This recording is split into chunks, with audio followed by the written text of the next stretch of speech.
Welcome to Inside Ag. I'm your host, Savannah Peterson. Today, we are joined with Laura Haffner, a farmer and rancher from Sheridan County. She's also the Women's Leadership Committee Chair. Welcome, Laura. Thank you for having me. You were recently a part of the PAL program through the American Farm Bureau. Can you tell me a little bit more about the program? All right, so PAL stands for Partners in Advocacy Leadership, and it's a high-level training that is preparing people to be able to tell their story to the media or to government officials and to really help push the advocacy side of agriculture.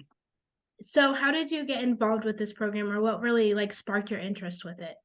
So advocacy is something that's near and dear to my heart. For the last 9 years, I've written for the High Plains Journal for their All Aboard Wheat Harvest program, telling our story of custom harvesting. And, I'm also a proponent too of, if we want change to happen, we have to be able to be willing to be part of that change. And this program would enable me to develop some skills and to be able to help do that job better, I guess. So how I got involved is I was asked by Kansas Farm Bureau if I would consider it. And you go through a process. You have to be a good standing with your local Farm Bureau, obviously a member of Farm Bureau. And there's some other criterion too that you have to meet in the application process. You have to have some letters of approval from your state Farm Bureau. And then if you're selected from your application, you do an online interview and then you're selected that way. And once you got into the program, what did your participation look like? What were kind of some of the expectations you had? Right. So up front, you have to sign a contract, if you will, that commits to this, because this is quite an investment. In this case, we have Farm Credit and Bayer who sponsor us. And because of that commitment that those organizations and Farm Bureau and your state Farm Bureau made, you have to be very committed to this. So up front, there's 4 different modules that you must commit to. One of those is in New York City. That's more of a media training type module. The next one's in Washington, D.C. And in the case of our trip, we went to St. Louis, where Bayer's located. And then finally, our international module. So there's those components that you travel with your team. And there's also a lot of homework in between. And I would kind of equate that to a college class. There's a lot of reading, there's some writing, there's some group work that goes on. All of those assignments, if you will, are in place to really strengthen your skills and broaden your horizons, both things that you've learned within your modules, or maybe even things that you need to, a standalone skill that you need to learn outside that time together. Yeah. And can you tell us some of the topics you guys covered through your readings and discussions? A lot of that was learning how to communicate and how to communicate properly with people who maybe don't understand agriculture, because that's something that we take for granted. We do it every day and it's just commonplace to us. So things as simple as not using acronyms or explaining those when you do, even funny words like operation, like what is an operation to someone who is outside the agricultural community? So being very clear about a farm or a ranch or explaining yourself. But as far as topics go, obviously the communication piece, learning how to properly communicate, learning how to work with the media, and maybe tricks of that, because there's a game to that in some cases, and just learning how that all works. We went to Washington, D.C. and visited with government officials. So learning how to communicate effectively, and be efficient and utilize those times and build relationships there. There's also a consumer piece that we talked about when we were at Bayer in St. Louis, really learning how to bridge the gap between what we do in agriculture and the consumers, and also really learning to listen to the consumer too, and listening to their concerns and how to meet them. So that's kind of a long trail around that, but we could dive into some more specifics if something caught your eye there. I want to know more of the media training, how was that kind of approached? How did you guys practice that?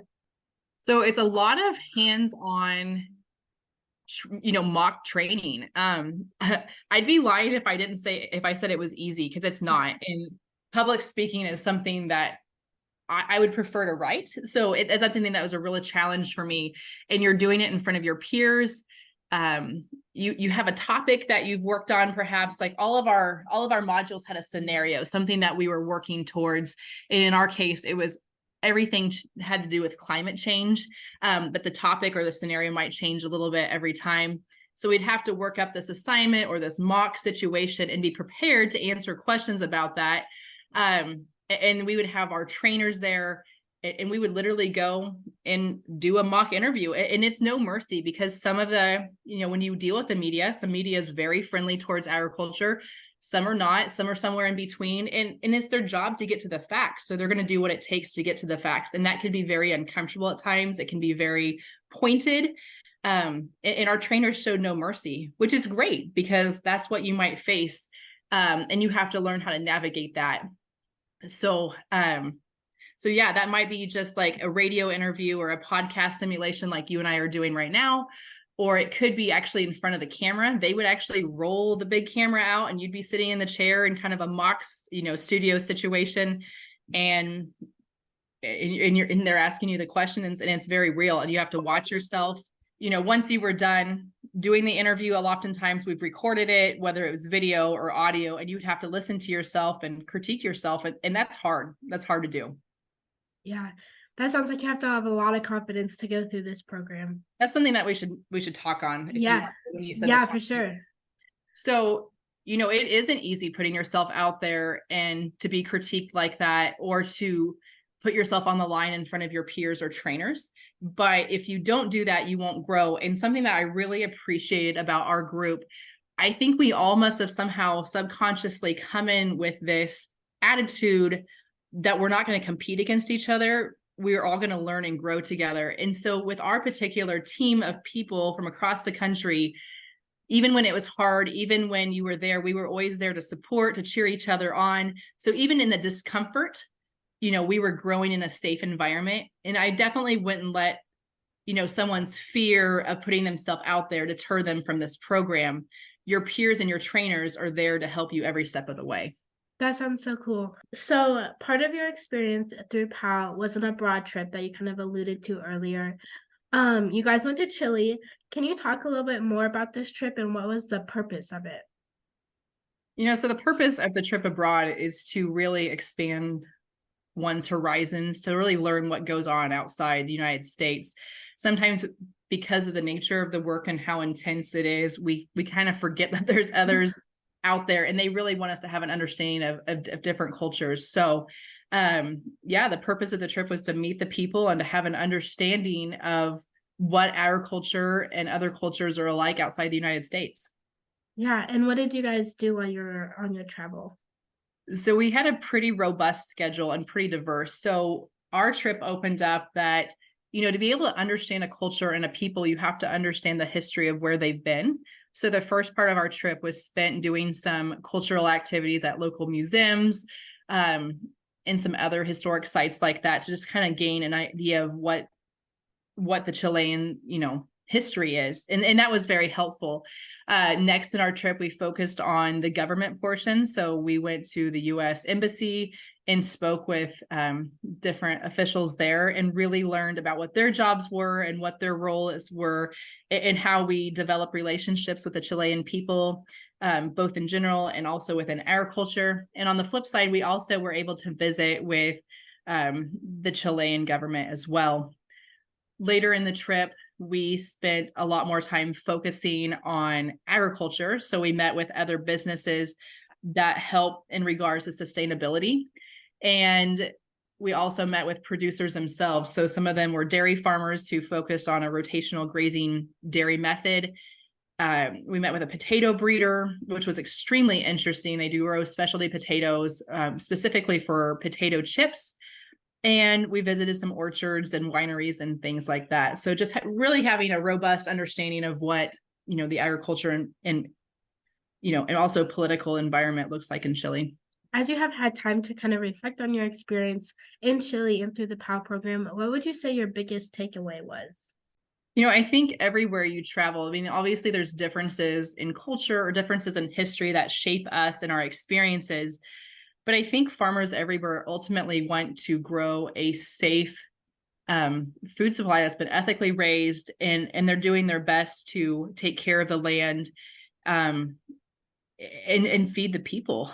So we're not really all that different, even if maybe our methods or the ways we come about that are just a little bit different due to different climate or regulations. So something that the Chileans are really looking at closely is climate change, because they're really seeing the effects firsthand. Up in the northern part of Chile is more of an arid or desert-like environment, and they are losing their farmland at a rate of 62 miles per every 10 years.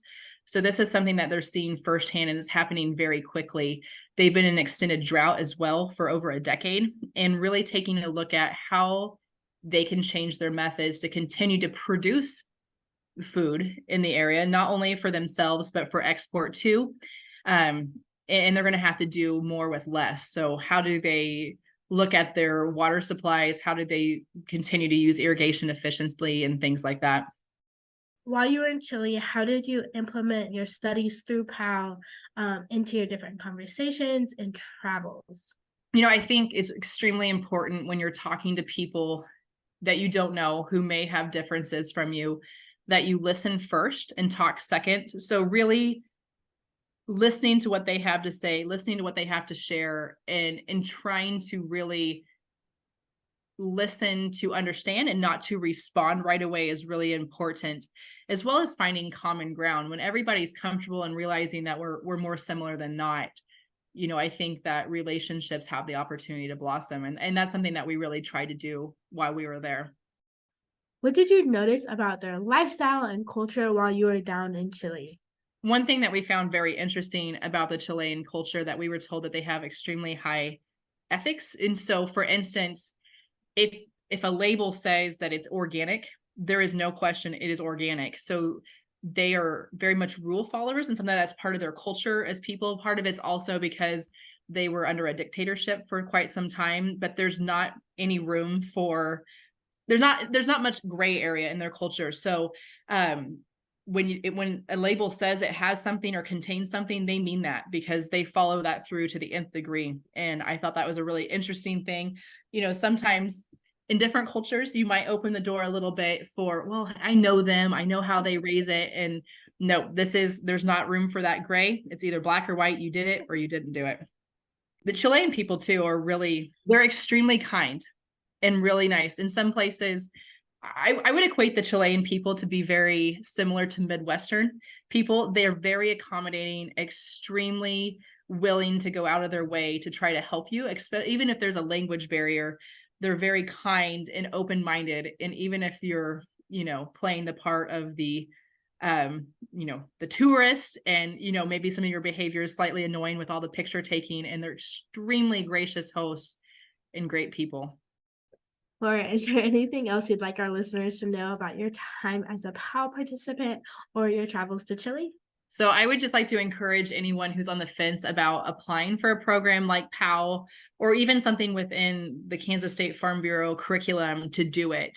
Sometimes I feel like we go into programs like this and we look too much at the things that maybe we need to develop, and we get scared that we're not good enough. But the people who administer these programs and run them truly want to train you to be the best that you can be. So don't judge yourself too harshly beforehand. Go ahead and apply, try to do it, expand your horizons, and the people that you meet are going to be amazing, and they'll help you every step of the way. Laura, thank you so much for joining me here on Inside Ag. I really enjoyed our conversation about your experience in the POW program and everything that you've taken away from your trip to Chile. I'm really excited to watch you implement your learnings into your service at Kansas Farm Bureau. More information about the POW program can be found in the show links. Thank you for listening to Inside Ag. I'm your host, Savannah Peterson. If you enjoyed this episode, be sure to share it with your friends.